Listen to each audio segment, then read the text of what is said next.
Ang peke. Kasi, sarap din maglangoy-langoy, mag-pool, mag-swimming. Ayan na lang. Kaibigan, pero isa ka is wala, diba? Sometimes you need to enjoy also yung life.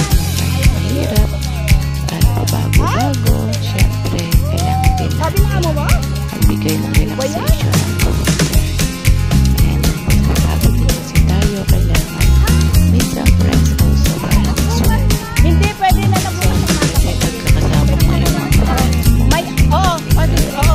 Nakiano ko na lang. syempre nakakalit sa lalo na Oo.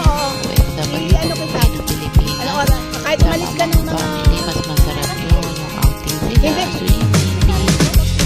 At siyempre sama-sama, diba? Kaibigan ng OFW. Yan din ang pinaka-enjoyment natin kung makita mo masaya yung mga pamilya mo at sama-sama, diba? Kaya napakaganda na enjoy din naman natin. Kahit tayo mga OFW, nandito tayo sa ibang bansa, enjoy din natin. Hindi lahat puro work, hindi lahat puro kasama yung mga amo, mga bata. Although kahit nandyan sila, enjoy naman natin.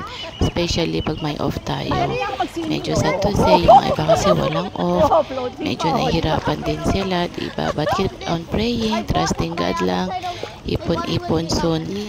May gagawin ang Panginoon sa buhay nyo. Magtiwala lang po tayo sa ating Panginoon at kumapit lalo. Dalam po natin na mahirap at pagod ang bawat OFW. Bye for now.